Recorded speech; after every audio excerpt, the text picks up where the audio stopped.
I didn't choose Whispering Pines. Desperation did.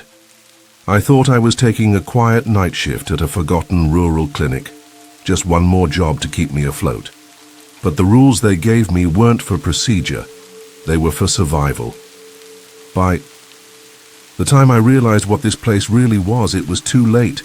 Some doors once opened never close, and some patients were never human to begin with.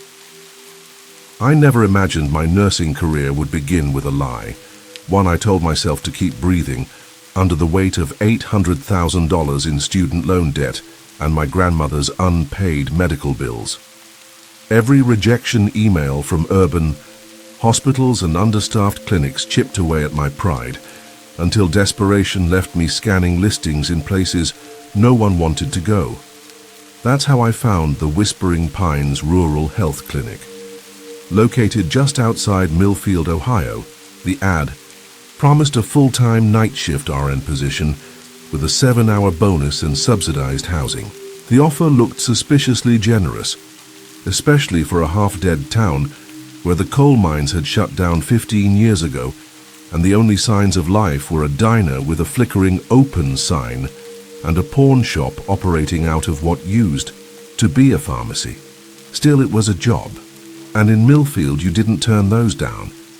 I remember the interview vividly. Administrator Harmon was waiting in a small office tucked behind the clinic's outdated reception area. He looked normal in that practiced way administrators always do. Clean pressed shirt, tired smile, a face that had mastered how to seem sympathetic without ever meaning it. But his eyes gave him away. When I said I'd take the job, his shoulders slumped. Invisible relief, as if I'd unknowingly pulled a pin from some ticking grenade. "Excellent," he said, rising too quickly. "We've been waiting for someone like you. Someone like me." I tried to laugh it off, assuming he meant someone with a license and no options. He pushed a paper across the desk. "Standard onboarding," he explained. "Sign here and I'll introduce you to our evening nurse, Margaret." I skimmed the document. Standard employment contract, but buried near the bottom was a clause that caught my attention. Employee agrees to adhere to all facility protocols, written or otherwise, including those pertaining to hours outside of normal patient operation, as determined by supervisory. Personnel, it sounded vague, ominous even, but I was in no position to argue. I signed. Harmon nodded almost reverently and reached into a locked drawer. From it he produced a sealed white envelope with my name written in black ink. "This is for your first night," he said, handing it to me. "Do not open it until Margaret leaves." He held it out with both hands like it was something sacred or dangerous. His fingers trembled slightly before letting go. That was the first real red flag. The second came when I met Margaret later that evening. She looked like a nurse pulled straight from a ghost story. Late 60s, gray hair in a messy bun, uniform scrub top stained at the collar from too many years of coffee and hospital air. Her fingers were yellowed from cigarettes, and she wore the permanent scowl of someone who'd stopped pretending to be hopeful decades ago. She barely made eye contact as she gave me a tour. 10 patient rooms, a tiny lab that smelled like iodine and regret, a locked metal gate guarding a dusty pharmacy, and a staff lounge that hadn't seen fresh coffee in at least a decade. "We don't get emergencies at night," she said flatly. "Folks know to go to Athens if it's serious." Athens was over 50 minutes away. "And yet you're open?" I asked. She didn't answer, just glanced at the clock, 7:45 p.m., then grabbed her purse. "What about report?" I asked. "Patients? Meds?" Margaret paused at the door, one hand on the handle. "Everything you need is in that envelope." Then, after a long look at me, her voice softened for the first and only time. "Good luck, Ellie." The door clicked shut, and I was alone. The two. Silence after Margaret left wasn't just the absence of sound. It was the presence of something else. Something waiting. The automatic lock on the front door clicked into place, sealing me inside Whispering Pines for the night. and the air immediately felt heavier, like the building itself exhaled as the sun slipped beneath the horizon. I stood at the nurse's station, clutching the white envelope like a lifeline, too aware of how empty the clinic had suddenly become. The fluorescent lights above hummed with a low, uneven pitch. Somewhere, a pipe groaned deep within the walls. With trembling fingers, I broke the seal. Inside was a single sheet of paper, plain font, no header, no signature, titled Night Protocol, Whispering Pines Rural Health Clinic. My skin prickled as I read the list. Remain at the nurse's station between 8 p.m. and 6 a.m., except when Rule 5 applies. Do not wander the facility. If the phone rings exactly 3 times and stops, do not answer. If it rings more or fewer times, answer with, Whispering Pines, how may I direct your healing? 3.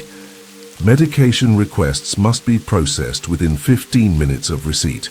Place the medication in the pneumatic tube system regardless of size. Do not question how large items fit. If the lights flicker, immediately recite the Hippocratic Oath in full. Keep a copy on your person at all times. Room 7 must be checked every hour on the hour. If the bed is occupied, document vitals in the blue logbook only. Never use the electronic system. If you hear children laughing, close your eyes and count backward from 10. Do not open them until the laughter stops. Never acknowledge the elderly man reading magazines in the waiting room. He is not a patient. Do not check the supply closet inventory between 2 a.m. and 4 a.m. 9. If a staff member you don't recognize asks for help, verify they have a shadow. 10. The emergency exit will trigger an alarm if opened between sunset and sunrise. Do not attempt to silence it. If all monitors at the nurse's station display the same vital signs simultaneously, initiate Protocol 23C. Refer to the red binder under the counter. If you discover additional rules, implement them immediately at E2 or ET. The bottom handwritten in dark blue ink. These rules keep our patients safe. More importantly, they keep you safe. Breaking them is not an option. If you want to see the sunrise, follow them. I stared at the page, feeling something sharp twist in my stomach. This had to be some elaborate prank. A tradition for new night shift nurses, maybe. Make the rookie sweat a little, scare her into taking the job seriously. But then, almost on cue, the lights above me flickered. Just once, a brief dimming, as though something brushed against the clinic's power. I froze. Rule 4 flashed in my mind. If the lights flicker, immediately recite the Hippocratic Oath in full. My hand darted to my badge holder, where I'd kept a laminated copy of the oath since nursing school. I had always thought of it as symbolic, ceremonial. Now it felt like armor. I swear by Apollo the healer, I began, voice shaking in the stillness. I recited each line as steadily as I could, my words echoing too clearly through the empty hallways. By the time I reached the end, the light had stabilized. The joke theory was unraveling fast. My watch beeped. 9 p.m. According to Rule 5, I needed to check Room 7. I stood slowly, aware of every creak in the floor tiles beneath my shoes. Behind me, the pneumatic tube system let out a soft whoosh. A cylinder dropped into the bin beside the desk. Rule 3. The first request had arrived. I stared at the pneumatic tube for a moment, unwilling to touch it. Whatever was inside could wait. Rule 5 came first. Room 7 had to be checked every hour, and it was now exactly 9 p.m. I grabbed my stethoscope, folded the night protocol, page into my scrub pocket, and stood on unsteady legs. The hallway stretched out in front of me far longer than it had seemed during Margaret's rushed tour.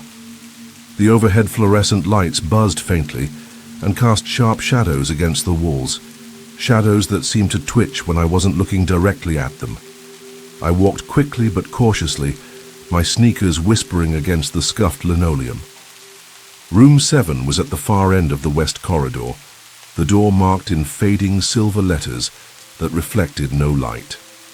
I hesitated with my hand on the handle.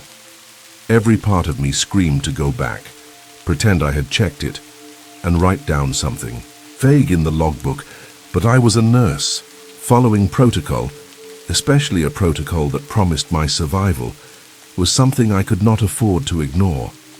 The door creaked open, revealing a perfectly sterile and unoccupied room. The hospital bed was neatly made, white sheets tucked, so tightly you could bounce a coin on them. No monitor was active, no signs of life, and yet, sitting quietly on the bedside table was a small, worn blue logbook.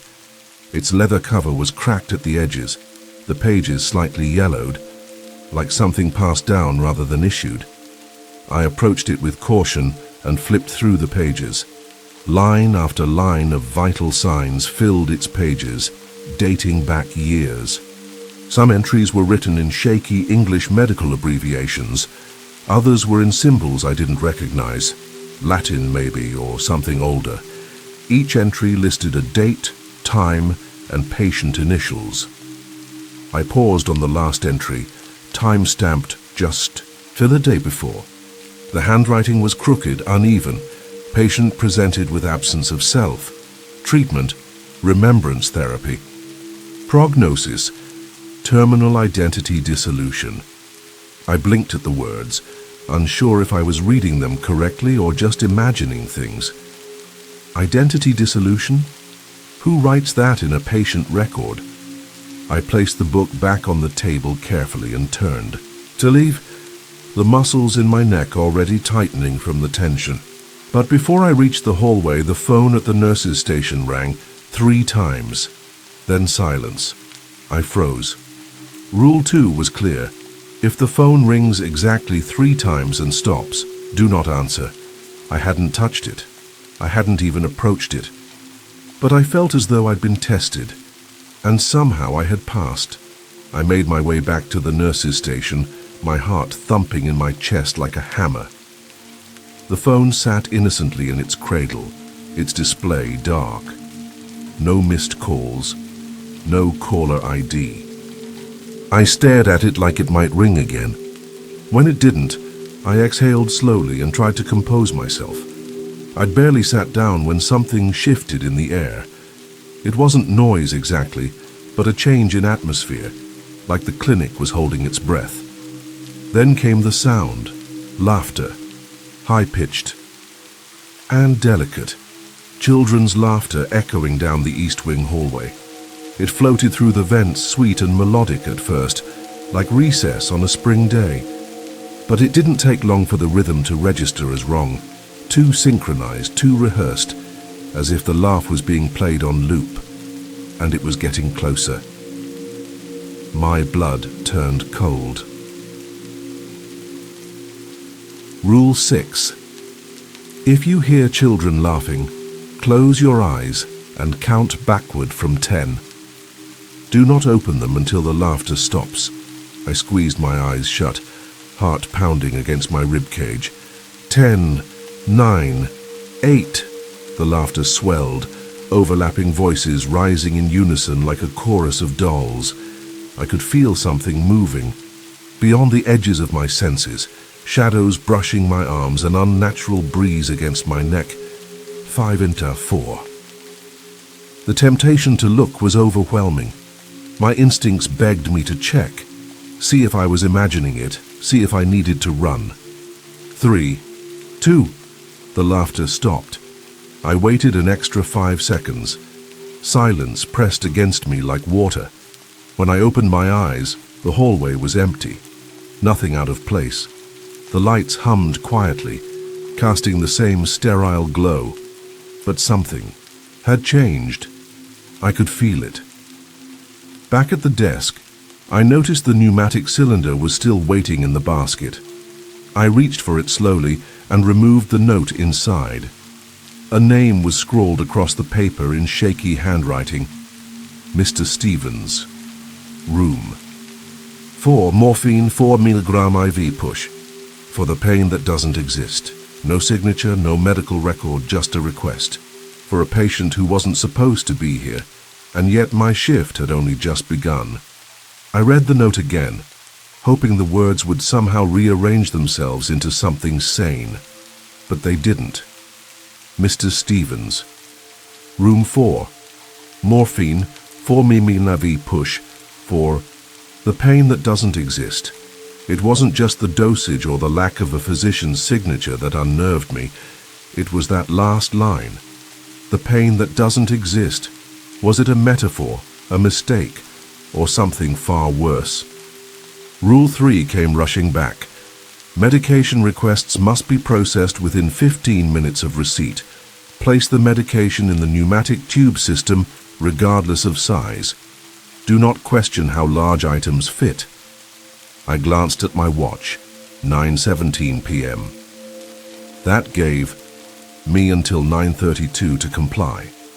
I hesitated for only a moment, then stood, grabbed the pharmacy key labeled Farm, and headed down the hallway.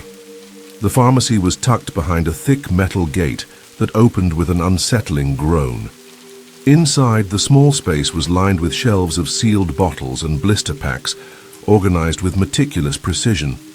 It looked normal, almost reassuring. I found the morphine locked behind the narcotics cabinet, drew up exactly 4 mg into a...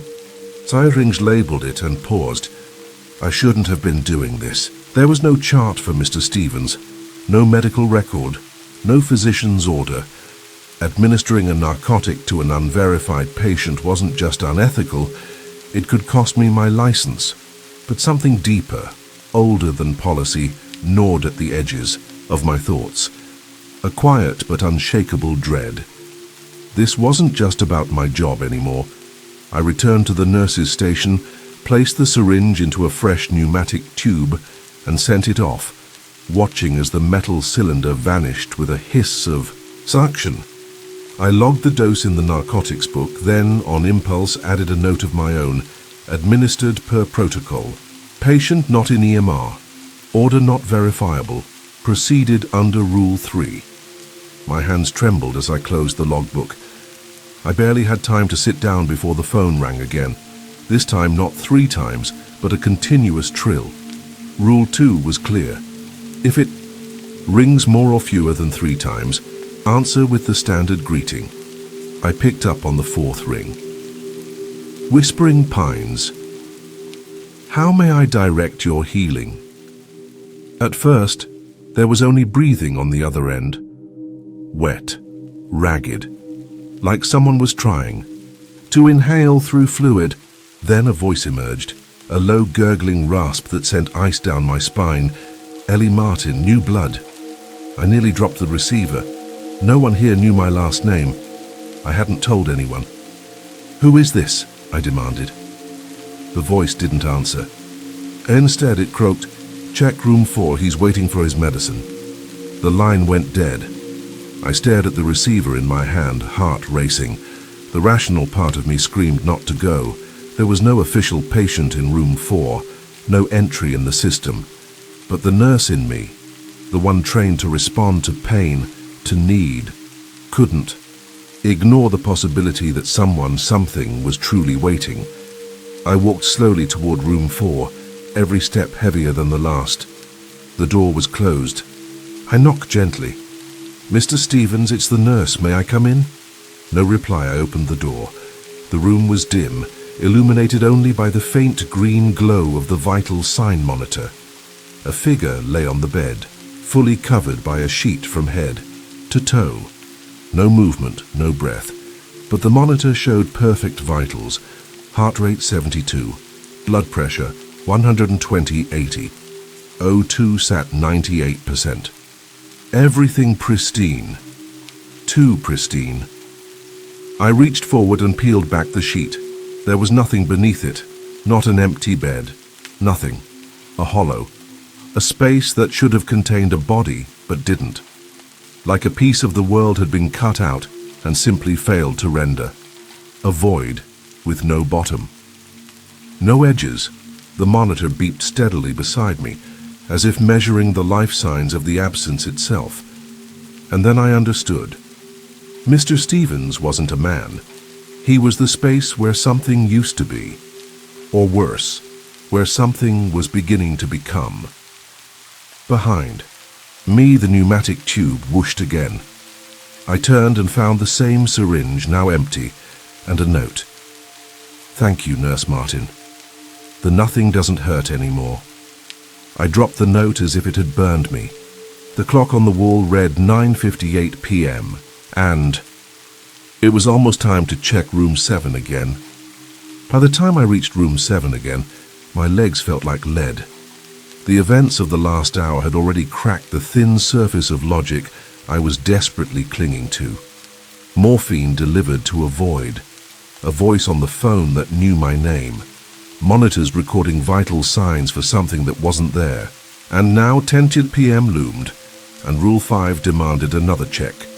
The hallway leading to room 7 seemed darker than before, though the lights overhead hadn't changed. The air smelled faintly metallic now, like blood diluted in antiseptic.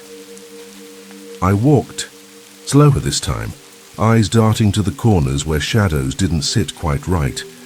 When I arrived at the door, it was slightly ajar, though I distinctly remembered closing it during my last check. A soft amber glow seeped through the crack. I pushed the door open. This time the bed was no longer empty. An elderly woman lay on the white sheets. Her silver hair fanned across the pillow like a halo tarnished with dust. Her skin was papery and pale, thin enough to see the veins beneath it. She wore a hospital gown, but it looked dated, like something from the 1950s, yellowed and handmade. For a moment I stood frozen. Nothing in the EMR showed a patient in room 7. No admission, no name, no records. But she was breathing. Soft, shallow inhales. Her chest rose and fell with just enough motion to confirm life. My rational mind began, grasping for explanations. Maybe she was hospice, off-grid, part of some undocumented transfer. But that made even less sense than the alternative. That she had not arrived but had simply been. I stepped closer, retrieving the blue logbook from the bedside table. It was still there, though heavier now, as if more had been written into it. I opened to the next blank line and clicked my pen. "Hello, ma'am," I said gently, trying not to startle her. "I'm Ellie, the night nurse. I just need to check your vitals." Before I could touch her, her eyes snapped open. They were pure white, milky without pupil or iris, like glass or polished stone. And yet they locked onto me with unnatural precision. "You're not Margaret," she said, her voice clear, too strong for someone so frail. I swallowed hard. "No, ma'am. Margaret's the evening nurse. I'm filling in on nights." She smiled, but it wasn't kind. "New blood," she whispered. My breath caught. The same phrase. First on the phone, now from her. "They always bring in new blood," she continued, eyes never blinking. "When the old ones see too much." "I just need to get your vitals," I murmured, wrapping the blood pressure cuff around her arm with hands that wouldn't stop trembling. "My heart stopped beating in 1973, child," she said, almost proudly. Froze. She smiled wider, revealing teeth that were too many in number, too sharp in shape. But despite everything, her stare, her words, those teeth, I heard a heartbeat, faint but unmistakable through my stethoscope. The cuff inflated. The screen read 110/70, normal. Her skin was warm to the touch. None of this made sense. I recorded the numbers into the blue logbook. Then I glanced at the previous entry, one written just an hour before. It was for a patient named Thomas Wilkins. Vitals completely different. Different gender, different age, everything. "I'm not Jane," the woman said suddenly. I looked up. "I'm Elizabeth," she said. "Elizabeth Corwin. I've been waiting for you." My mouth went dry. "Waiting? For me?" She reached out and I reflexively pulled back, but her grip was fast and cold despite her skin's warmth. Because you're the one who's going to let us out. I tried to yank my hand away, but her grip only tightened. Let who out? I asked, barely above a whisper. She didn't answer. Instead, her eyes shifted. Not in movement, but in depth, like something was swimming beneath the surface, something old, watching me from the other side of her. Then she said it. The mistake, the veil, the surgery in 1954, the door they opened. And suddenly, it wasn't just room 7 anymore. It was the threshold to something else. The moment Elizabeth spoke of the surgery in 1954, the air shifted. It felt like the room contracted inward, as though the very walls were listening. Her hand still gripped mine, icy cold beneath skin that radiated heat. My instinct was to run, to tear away and bolt for the nurse's station, but something held me there. Not just fear, but the way her voice reverberated, not through the air, but through me. It was like she was speaking directly into my bones. The surgery tore the veil, she whispered, her breath suddenly labored. Pierce didn't know what would come through, or maybe he did. Dr. Pierce, I asked, my voice a thread. I didn't answer. Her milky eyes fluttered, then rolled back in her head. Her entire body arched upward from the bed, spine twisting in impossible angles. Her mouth dropped open, not in a gasp, but in an unholy contortion. Then came the sound, a high-pitched keening, sharp and unnatural, like metal scraped across. Glass, it wasn't human, it wasn't alive. Elizabeth, I shouted, panic flooding my system. Her arms spasmed, fingers clawing at the sheets. Foam formed at the corners of her mouth, dark and tinged with red. I reached instinctively for the emergency call button before realizing, with cold horror, I was the only staff on duty. There was no one else to call. Rule 4 slammed into my mind like a warning bell. If the lights flicker, immediately recite the Hippocratic Oath in its entirety. Overhead, the fluorescent bulbs sputtered wildly, casting the room in rhythmic bursts of light and shadow. Without hesitation, I grabbed the laminated oath from my badge holder. I swear by Apollo the Healess, I began, my voice cracking under the strain. Elizabeth shrieked again, her body levitating inches off the bed. Her hospital gown writhed, as if pulled by invisible strings. My voice grew louder, trying to drown out the unnatural noise as I stumbled through the ancient vow. The words felt older than medicine, like keys shaped to unlock or seal something more than just memory. And I will abstain from intentional wrongdoing and harm. With each line, her convulsions slowed. Her limbs twitched less violently. The screech softened to a low whimper. Finally, as I reached the final words, she collapsed back onto the bed with a heavy thud. The lights steadied. The room fell into an eerie stillness. For several seconds, I couldn't breathe. I stood frozen, the oath still clutched in my hand like a talisman. Elizabeth lay still, her breathing shallow but steady, her eyes closed, no signs of trauma. Just a sleeping old woman again, if I could still believe she was a woman at all. Forced myself to resume protocol.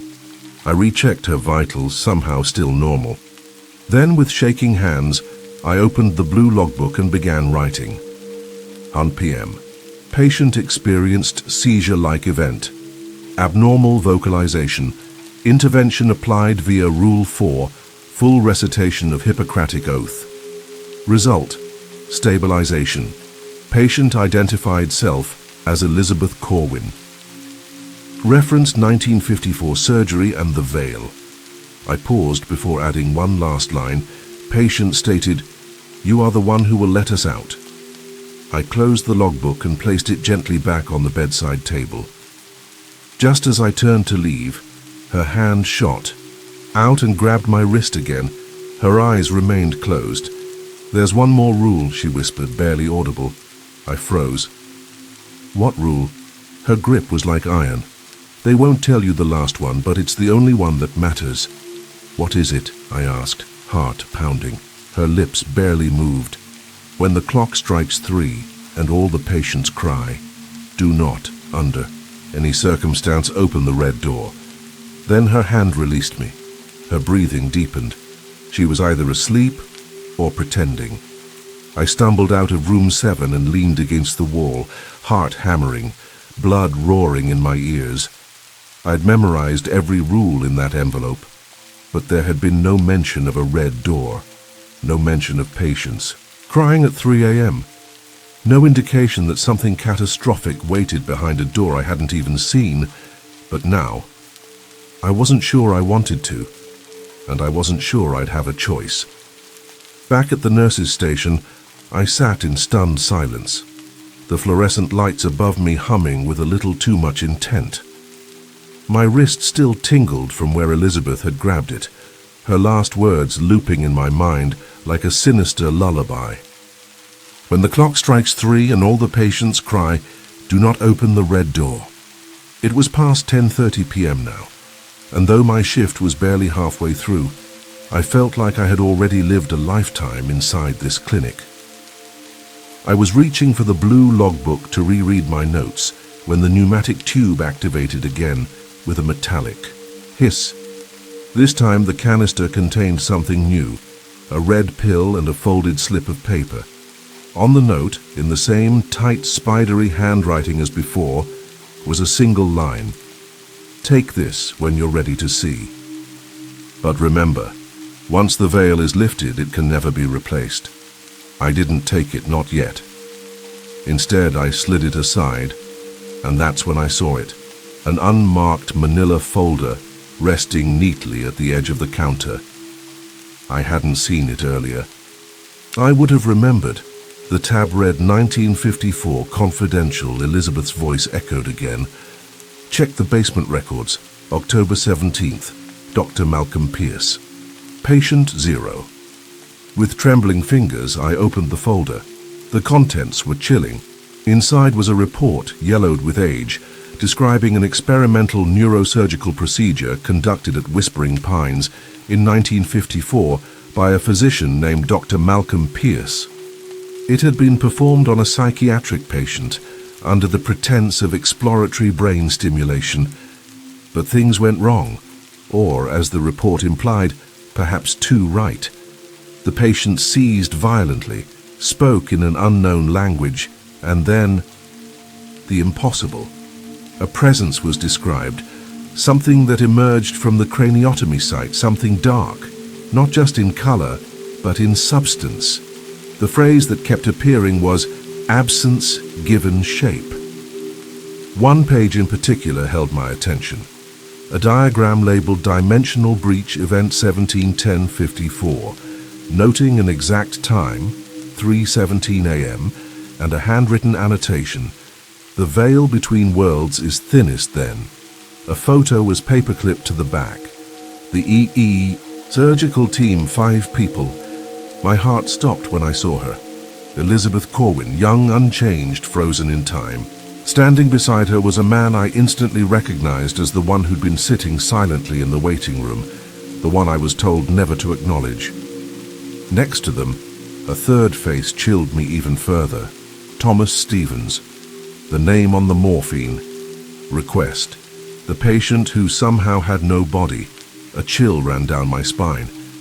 The phone rang. 7 times. I picked up. Whispering Pines.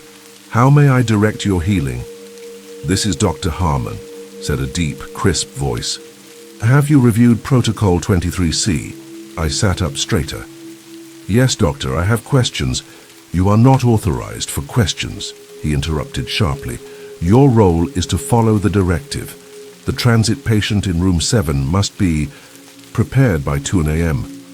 My pulse raced. "Prepared? For what exactly?" "Return," he said flatly. "She's going home after a long stay." I glanced at the red binder still beneath the station's counter. My hands itched to open it, to read every line. "And what about the syringe?" I asked. "The one I'm supposed to inject into myself?" "A formality," Harmon replied. "It allows you to perceive the threshold more clearly. You'll serve as the anchor, a tether." His words made my stomach turn. Anchor, That didn't sound like a night nurse. It sounded like a sacrifice. Of course, Doctor, I said, masking my voice with forced calm. I'll handle the preparations. He hung up without another word. I lowered the receiver slowly and stared into the middle distance, trying to process what I now knew. Harmon wasn't just an administrator. He was involved, deeply, possibly one of the orchestrators, maybe even a successor to Dr. Pierce's legacy. He'd known what this place was all along. He hadn't hired a nurse. He'd recruited a key. Someone with the sight, as Elizabeth put it. Someone expendable enough to follow rules blindly and compliant enough to sacrifice herself when the time came. But what Harmon didn't know was that I wasn't that girl anymore. Not after what I'd seen. Not after what I'd felt in room 4. I wasn't just following rules now. I was looking for a way to break the cycle, even if it meant turning every rule inside out. Room 4 was no longer just a location. It had become a wound, a pulsing absence carved into the fabric of the clinic.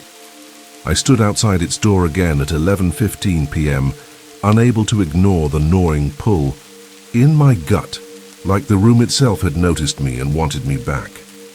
The hallway was colder here, and the walls carried an almost imperceptible vibration, like the entire building was trembling around a core no one dared to touch. When I opened the door, the bed wasn't empty this time. A figure sat upright beneath the harsh, flickering ceiling light. The sheet was folded at his waist. The same heart monitor beeped calmly beside him, as if none of this was extraordinary. He looked human, almost. His face was angular, pale and symmetrical in a way that made it uncomfortable to look at. His hair was neatly combed and his eyes were closed, but I knew this was the thing I had delivered morphine to earlier. The absence, the void, had begun to take shape. I was staring at the becoming of something not born but assembled. The name came unbidden to my lips. Mr. Stevens. His eyes opened, perfect blue, unblinking, empty. "You came back," he said, voice dry and hollow, like wind moving through dead leaves. I swallowed. "Scariest weren't here before." "I was," he replied. "You just couldn't see me yet. You helped me cross the first threshold." I backed up a step. "What are you?" He smiled. It didn't reach his eyes. An invitation, a symptom of a door left ajar. Before I could respond, the sound of rapid footsteps echoed down the hallway. I turned in time to see a man stumbling toward the room, suit disheveled, tie loose, face pale and drawn. For a moment I didn't recognize him. Then it clicked. Dr. Harmon, the real one. His eyes locked on Stevens, and I saw pure terror behind his glasses. "You shouldn't be here," he rasped. "You weren't supposed to be fully formed yet." Stevens turned to him with eerie calm. "Protocols only delay. You knew that." "You promised we'd have more time," Harmon shouted. "I promised." "Nothing," Stevens said and stood. His body moved oddly, like it was being puppeteered from the inside. Bones flexed in unnatural ways beneath his skin, shoulders rolling too far, joints bending with unsettling elasticity. His form shimmered for a moment, like something underneath the skin was adjusting itself to fit into him more completely. "I gave you decades," Stevens said. "All we asked was the door. You delivered bodies. Now it's time for return. Harmony." Stepped back. I served you. I kept the protocols alive." Stevens raised a hand and the lights flickered violently. Shadows bled outward from his feet, stretching up the walls. "You didn't serve, Harmon," he said. "You enabled. And now, you're obsolete." Blackness erupted from Stevens's chest like smoke under pressure, fast, suffocating, alive. It wrapped around Harmon like a hungry vine. He screamed once, short and high, before the darkness swallowed his voice entirely. His body went rigid, then slack. When the shadow withdrew, Harmon stood again, but his eyes were wrong. His skin, was grayer, his presence colder, his soul gone. The thing that had been Harmon turned to me. "The bridge is almost ready. The blood will show the way." Stevens, if that was still his name, added, "You've already opened the first locks, Ellie Martin, and when the red door opens, we all walk through." I didn't remember running. I only remembered arriving at the nurse's station, my breath ragged, my hands trembling. I had just watched an administrator, the man who hired me, be consumed and worn like clothing. And now he was walking the halls of this clinic with my name on his tongue. There was no more pretending. Whispering Pines wasn't haunted, it was occupied. After what I witnessed in room 4, the clinic no longer felt like a building. It felt like a skin, thin, stretched too tightly over something larger, breathing beneath the surface. Every fluorescent flicker was a blink from something watching. Every shadow was a hand waiting to reach. I no longer questioned the rules. I obeyed them, but my obedience was laced with a rising resolve. I wasn't just going to survive this, I was going to end it. And I knew where to start. The manila folder, labeled 1954. Confidential had mentioned basement records, but Margaret's tour hadn't included any basement. The floor plan taped to the wall near the supply closet showed only one level. Still, something tugged at me, intuition or something deeper. I waited until the clock struck 12:43 a.m., then broke Rule 8 and opened the supply closet. The overhead light inside flickered and stabilized. Shelves lined the walls, gauze, IV bags, sterile gloves. But in the far corner, partially obscured behind a broken mop handle and an old defibrillator cart, was a small metal door. It looked out of place, older than everything around it, with a tarnished brass handle and a keyhole, etched with a faint symbol I didn't recognize. I didn't have to. The small brass key from the pneumatic tube sat in my scrub pocket. It slid into the lock with a click that echoed far too loudly. The door opened to reveal narrow concrete stairs spiraling into darkness. I descended slowly, using my phone's flashlight, heart pounding in my throat. The air grew colder with every step, denser, like I was moving deeper into something that didn't want to be remembered. At the bottom, I found a long, rectangular room. Concrete walls, lined with old filing cabinets, rusting wheelchairs, and biohazard containers so ancient their warning stickers had faded into yellow smears. A large industrial freezer hummed in the corner, labeled cold storage in stenciled red paint. Inside were tissue samples, each marked with dates ranging from 1952 to 1970, formalin-preserved slices of what had once been people. But one container stood out, larger than the rest, secured with thick metal clasps and sealed with wax-stamped tape. Its label read, Specimen Z, Patient 0, October 17th, 1954. Do not unseal. I hesitated only a moment before opening it. Inside was something I could barely describe, organic but wrong. Not rotted, not decomposing, but alive in a way that skin and tissue shouldn't be. It pulsed faintly, reacting to my presence, a slow throb like a heartbeat heard underwater. And then I understood. This was the first breach, the first anchor, the piece that tore the veil. As I stared into the glass, a surge of nausea hit me, followed by a whisper, not in my ears but in my blood. A memory that wasn't mine flickered across my vision. Surgical lights, Elizabeth's younger face looking down, Pierce calling out readings, the scream of a man whose name I didn't know until, Patient 0, my grandfather. I dropped the flashlight, it clattered to the ground, the beam spinning. It couldn't be, but it was. The photo in the 1954 file, the surgical team, there had been a man strapped to the table whose face was half obscured. I hadn't looked closely, But now I saw the resemblance. The sharp cheekbones, the same cleft chin my grandmother. I used to trace with her fingers when she told stories about the man who disappeared before you were born. My blood was tied to the breach. I wasn't chosen randomly. I was inherited. Something stirred in the shadows behind me. I turned to see Elizabeth at the foot of the stairs, or what was left of her. Her body was no longer bound by age or form.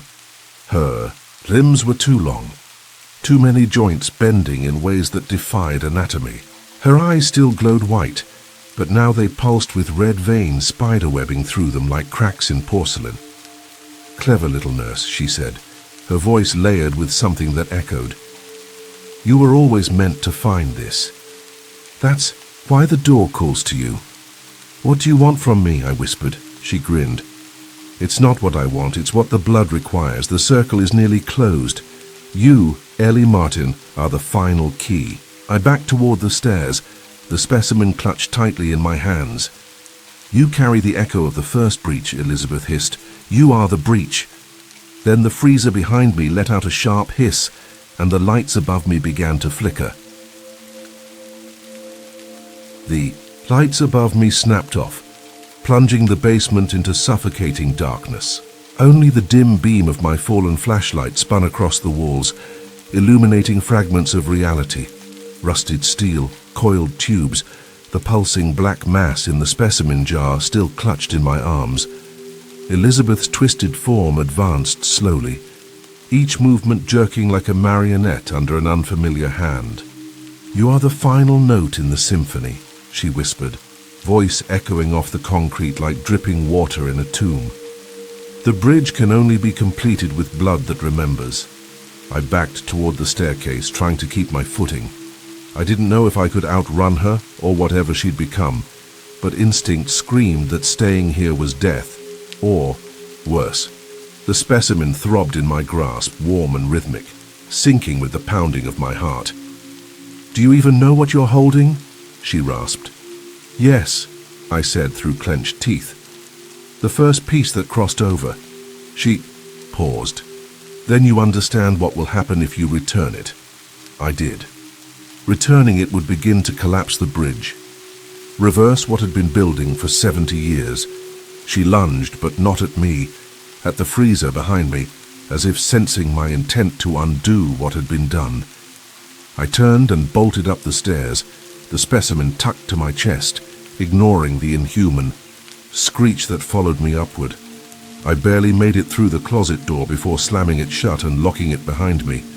Her pounding came seconds later, heavy, desperate, furious. But the metal held. For now. I stumbled back into the corridor, soaked in sweat, my scrubs clinging to my skin like a second layer of fear. I didn't stop until I reached the nurse's station. The moment I crossed its threshold, the lights above flickered and stabilized. Then, the computer screen came to life on its own. A message blinked. Protocol 23C. Final initiation sequence pending. Below, a folder icon appeared labeled Pierce Archive. I clicked. The screen opened to reveal a single video. Grainy black and white footage. Dr. Malcolm Pierce sat in a high-backed chair, face pale and drawn. Though the footage was dated decades ago, his eyes locked onto the camera like he was staring directly at me. "If you're watching this," he began, "then the cycle nears completion, and the Guardian has not yet fallen." I froze. "This place," he continued, "was never just a clinic. It was a convergence point, a thinning of reality, like stretched cloth over a splintered bone. We didn't create the tear. We only exploited it. But what came through wasn't curiosity. It was hunger." He leaned forward. "We were arrogant. We thought we could measure the void, speak to it, harness it. Instead, we gave it a name. We gave it shape, and worst of all, we gave it an anchor." I looked down at the specimen, still pulsing, still warm. "Specimen Z was our first mistake," Pierce said. "The reversal is possible, but only if certain conditions are met." Another file opened automatically on the screen, a scanned handwritten ritual with procedural notations. I read through it rapidly, my breath catching in my throat as I translated the sequence into steps. Return the anchor specimen to the tear. Speak the reversal incantation encoded in the blue. Logbook 3. Mark the doorframe with the blood of the Guardian. Seal the breach at exactly 3:27 a.m. The Guardian must be willing. The blood must be freely given, but not necessarily fatal. Pierce's voice returned one last time. Intent seals the door. Not just sacrifice. If you hesitate, if you falter, it will take everything. The screen blinked and went dark. I sat frozen for a full minute, processing. My blood wasn't just a key. It was a memory, an echo of the original fracture. I had the sequence, I had the specimen, I had the time. Barely. The clock read 1:29 a.m. Less than 2 hours until the veil would open completely. The pneumatic tube. System activated again. A soft whoosh delivered a small metal tin.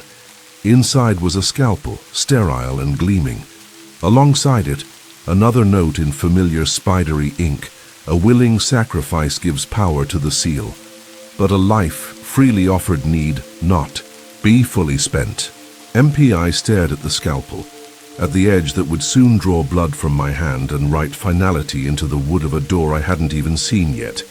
Outside the station, the corridor pulsed faintly, veins of darkness running through the walls, like infection. The air was thick, warped. Time felt loose around the edges. And somewhere below me in the basement, Elizabeth was waiting, watching, and preparing. This wasn't just about surviving anymore. This was about ending the cycle her kind had fed on for 70 years. I reached under the desk and retrieved the blue logbook. My own handwriting now threaded through the pages like the final verse of an ancient song, and I knew what had to come. Next, I would return the specimen. I would speak the words and I would give my blood, but this time I would choose the ending. By 2:07 a.m., Whispering Pines no longer resembled a clinic. The hallway outside the nurses' station twisted at unnatural angles, like the building itself was rejecting the geometry it once obeyed. Floor tiles buckled and shifted beneath my feet with every step, soft as wet clay. The fluorescent lights flickered in unison, not like a power surge, but like breathing, each pulse a shallow inhale from something massive just beyond the walls. The air had thickened into a syrupy haze that clung to my lungs, slowing every breath. The scent of antiseptic had given way to something metallic. Blood, but not fresh. Ancient. Clutched tightly in my arms was the specimen jar, still warm, still alive. The blue logbook was tucked into the waistband of my scrubs, and the scalpel Pierce had sent me rested in my pocket, the metal cool against my leg. Every part of me knew the path ahead was a point of no return. And still, I walked. Room 7 loomed ahead, its door hanging wide open. Inside, the bed was empty, sheets damp and crumpled. Elizabeth was gone, but the logbook remained where I had last seen it, as if waiting for its final entry. As I passed the doorway, I didn't stop. I couldn't. The hall no longer led to any familiar wing.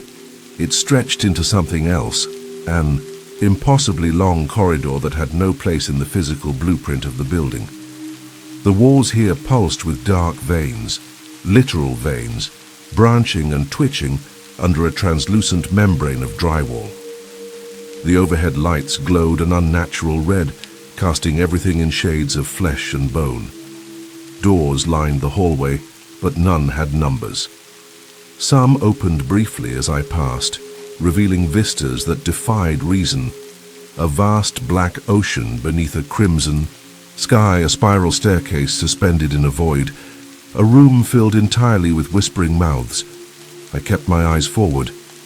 At the far end, like a beating heart within the hallway itself, stood the red door, no longer hidden behind brown paint or worn labels. It gleamed now, deep crimson lacquer glistening like fresh blood. Symbols etched into its surface glowed faintly, matching those I had seen in the reversal ritual. It radiated warmth and pressure, as though it were alive and aware of my approach.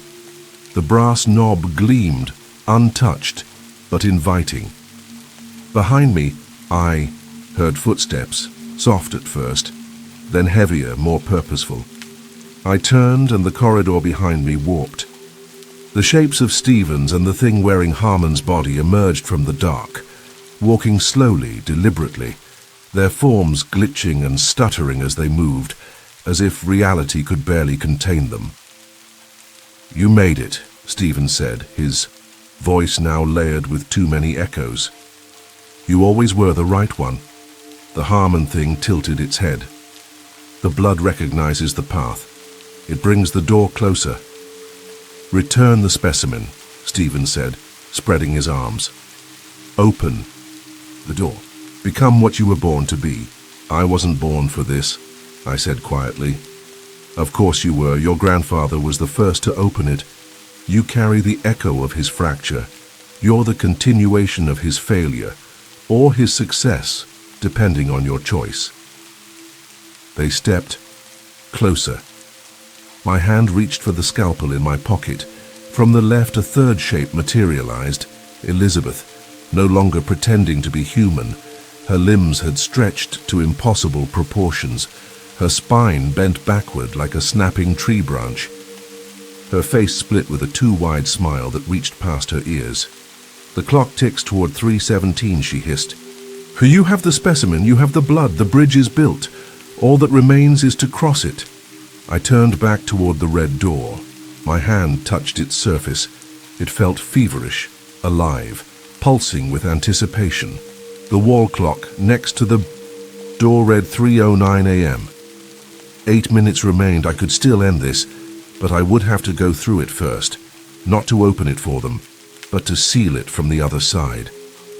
The red door pulsed beneath my palm like a second heartbeat, fever-warm and alive, as though it was waiting, no demanding to be opened. Behind me, Stevens, the Harmon thing, and Elizabeth stood like sentinels, silent but twitching with barely restrained anticipation. Their eyes, if they could still be called that, were fixed on the specimen in my arms. Shadows bent unnaturally. Around them, curling like tendrils toward the jar, I placed the specimen container on the floor beside me, careful not to break the seal. It twitched violently, the black tissue inside rippling like a muscle preparing to expand. The air grew thicker with every breath, the fluorescent lights above flickering so fast they almost stuttered into darkness. The wall clock ticked over to 3:14 a.m., 3 minutes. I pulled the blue logbook from my waistband and flipped to the final page where I had transcribed the reversal sequence. It was written in characters I shouldn't have understood, curls and marks like worm trails carved into ancient stone, but somehow I could read them. I didn't know the language, but I knew the meaning. The knowledge had been placed in me, like a seed, passed down from whatever had torn the veil in 1954, from him, from my grandfather. The scalpel felt cold in my hand as I gripped it. The ritual was clear.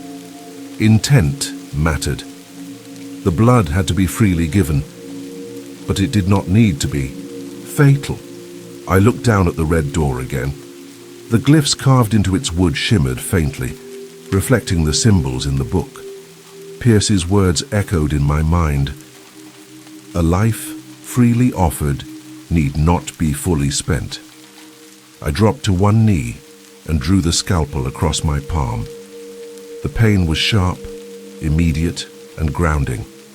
Blood welled to the surface and began to drip, thick and warm, onto the floor. With my wounded hand, I reached up and traced the markings from the logbook onto the frame of the red door, smearing them in crimson as I whispered each line of the incantation aloud. The glyphs responded, lighting up one by one as if awakened. Behind me, a howl of rage erupted. "You don't know what you're doing," Stevens barked, voice warping and splintering. "I do," I said without turning. "I'm ending it."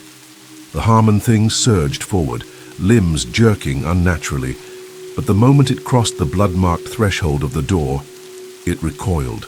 As if burned, Elizabeth stepped closer. "You'll trap yourself with it," she hissed. "Once the door is closed, there's no return. You'll become the new seal, the new anchor." "I already am," I whispered. The wall clock struck 3:17 a.m. The door handle turned. With all my strength, I pushed it open. It didn't reveal another room. It revealed everything. A swirling void stretched beyond it. Stars that blinked like dying eyes, impossible shapes folding in and out of dimension. A blackness deeper than absence, filled with movement and hunger. The nothing was no longer metaphor. It was conscious, waiting, and now watching. Wind erupted from the door like a scream, pulling everything toward the threshold. Loose papers, equipment, even the air itself was being devoured. I grabbed the specimen container and hurled it into the vortex. It shattered on contact, and the darkness inside rushed to rejoin the whole. The entities behind me shrieked. "No!" Stephen screamed. "That was our anchor." The door pulsed violently, its frame splintering as the ritual activated. I began the final incantation from the logbook, each word tearing from my throat like thunder. My hand, still bleeding, smeared. The last symbol onto the doorframe as wind whipped around me in a cyclone of despair and resistance. Elizabeth lunged, claws extended. But then, Pierce appeared. Not fully material, more like a shimmer of memory, but strong enough to intercept. Her mid-strike. "She chose her ending," he said, holding her back as her face warped into something no longer recognizable. "You had 70 years, it's over." The red door trembled. The symbols burned brighter. The pull intensified. Stevens and the Harmon thing made one final desperate charge. I screamed the last word of the ritual and slammed my blood-soaked palm against the center glyph on the door. The glyph ignited. Light exploded outward, engulfing the hallway, turning the screaming entities into silhouettes, stretching and cracking until they were no longer figures, just shards, fragments of a dream forgotten mid-sentence. Elizabeth's face collapsed inward like paper caught in flame. "We'll find another door," she wailed. "There are others, I know," I whispered, "and I'll be there too." With a final surge of will, I pulled the red door closed. It slammed shut with the sound of 1,000 echoes, like the end of an era. Then, silence. The wind ceased. The light steadied. The hallway returned. I collapsed to my knees, breath ragged, blood dripping to the floor, the scalpel falling from my hand. I had done it. The door was sealed. The cycle was broken. But somewhere, deep in the marrow of my bones, I knew this was only one door, and the world was full of them. I woke up in a hospital bed. Not in Whispering Pines, but in an actual hospital. Bright, sterile, ordinary. The ceiling was off-white, the kind found in any ER. No blood-veined walls, no flickering lights, no doors that pulsed with ancient breath. Sunlight streamed through the blinds beside me, golden and warm, as if the universe was trying to convince me that none of it had happened. But the scar on my palm said otherwise. I flexed my hand slowly, feeling the tightness of the healing skin. It hurt. That was good. Pain meant I was still here, still myself. A nurse entered the room, clipboard in hand, face young and calm. She smiled with practiced warmth. "Good morning, Miss Martin. You've been unconscious for 2 days. You're lucky. Dehydrated, mild hypothermia and blood loss. They found you on the floor of an abandoned clinic miles from town. You're lucky someone reported lights on. The place was supposed to be shut down decades ago." I stared at her. "Was anyone else there?" She shook her head.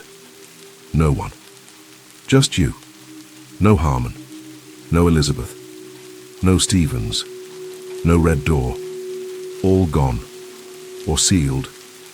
or waiting. "They're not coming back," I said quietly, mostly to myself. She paused at the door, her smile dimming. "I'm sorry?" "Nothing," I muttered. "Just a dream." But it wasn't. In the weeks that followed, I went back to my life, or what remained of it. Bills still arrived. Coffee still tasted bitter. Cars still honked on crowded intersections. The world spun on, utterly unaware that it had come within inches of becoming something else, something hungrier. But I couldn't forget. Sometimes I'd see flashes, red doors in subway stations, in alleyways, in the graffiti scratched into park benches. Sometimes I'd feel a pressure in my chest when I passed hospitals at night. Not pain, not fear, recognition. Whatever was on the other side of that door had been sealed, but not erased. It waited, always waited, for a fracture, for another echo.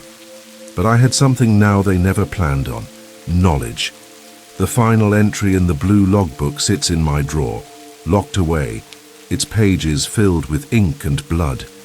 I've read it again and again, not because I want to reopen the door, but because I know one day someone else will try, and when they do, I'll be ready. 3 weeks had passed since I sealed the red door. My hand had nearly healed, though the scar remained, a small angry reminder of everything that had happened. I had resumed some form of routine, waking up, eating toast I didn't taste, attending therapy sessions where I nodded but spoke little. The world, to its credit, continued acting like nothing had happened. Then, one quiet evening, my phone rang, the ICE. Screen flashed an unknown number. Against my better judgment, I answered. A familiar voice greeted me, calm, deliberate, matronly. "Hello, dear. This is Margaret." My blood froze. Margaret, the one who had greeted me at Whispering Pines, the one who had given me the rules, the one who had vanished. "You're supposed to be gone," I said, struggling to keep my voice steady. "Everything's over." She chuckled. It was a gentle sound, but beneath it something rustled, like the wind brushing through dry bone. "Oh, child, that door is closed, yes. You did well. Better than we expected, even. But I'm not gone. I've just moved." "To where?" I asked, gripping the phone tighter. "A different place, one that still remembers." I didn't speak. My throat felt tight. "I wanted to thank you," she continued. "The reversal worked. For now things are calm. The old rules don't apply anymore." I blinked. "What do you mean?" "There are no more rules," she said softly. "No. More signs to read. No more steps to follow. You did what needed doing. The cycle is broken." My stomach churned. That sounds like a lie. "Isn't it better to think it's over?" "No," I said firmly. "I'd rather know the truth." There was silence on the other end. A long, cold pause. Then, "You always were sharp," Margaret said.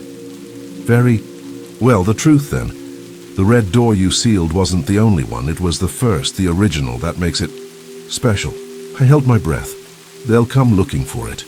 Others, echoes, not just from Whispering Pines, from everywhere." My thoughts spiraled. "How many?" I asked quietly. "Enough," she replied. My heart pounded. "Why are you telling me this?" "Because you're one of us now," Margaret said, her tone reverent, almost loving. "You're a guardian, not by blood anymore, but by will. You saw the thing through, and now you carry the mark." The call ended. No click, no dial tone, just gone. I sat there staring at the screen, which now displayed nothing but my own reflection. No more rules, or maybe just new ones. The letter arrived on a Wednesday. It wasn't from a hospital, not officially. No return address, no logo, just a thick ivory envelope slipped beneath my apartment door, sealed with red wax, bearing a symbol I recognized instantly. An abstract eye enclosed in a triangle, the same sigil that had been carved into the red door before it vanished. My hands trembled as I opened it. Inside was a single sheet of textured paper, handwritten in deep black ink. To Eleanor Martin, we commend your resolve, your seal held. The fracture healed for now, but you know better than most. The night is vast. There are others like you. Silent sentinels stationed in forgotten corners of the world. Some still bound by ritual, others wandering unanchored, waiting to be called again. We need each other now. The night nurses must gather. Your presence is requested. No rules this time. Just choice. The first watch, there was no date, no time. Just an address in Maine. A place I'd never heard of. A place that, when I searched it online, yielded nothing. No maps, no results, no listings. Just an error message. Stared at the letter for a long time, weighing the offer. Was it an invitation or a warning? Both, probably. I thought back to Margaret's words. There are no more rules. But that wasn't true. Not really. What she meant was that the old rules, the ones inked in blue and whispered through generations, were obsolete now. The threats had evolved, and so had we. I imagined others like me scattered across the country, maybe even the world, nurses who'd endured their own whispers in the dark. Some of them might still be trapped. Others might be rebuilding, recovering. But the idea that there was a we, that I wasn't alone, stirred something in me I hadn't felt since before the red door. Purpose. The world didn't know we existed. It wasn't meant to. But when the fractures came, and they always did, someone had to be awake. Someone had to answer the call. Someone had to bleed, so others wouldn't. I packed lightly, just the essentials. My nursing license, the blue logbook, and the scar across my palm that never quite healed.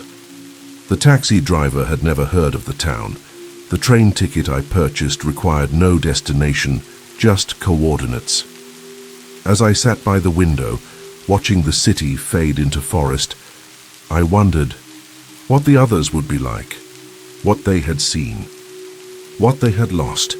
But more than that, I wondered what waited next. Not just for me, but for all of us. The ones who walked through bleeding corridors, who learned to read the hidden signs in shadows, who carried trauma like armor. We weren't just nurses anymore. We were the ones who stayed awake while the world slept, and the night still had work for us. Thank you for venturing into the darkness with us. If these stories sent chills down your spine, don't keep the fear to yourself. Leave a comment, smash that like button, and share this video with someone who dares to listen in the dark. We release terrifying true stories every week, so be sure to subscribe and turn on notifications so you never miss what's lurking in the shadows. This is High Scare Stories, where nightmares don't end when the video does.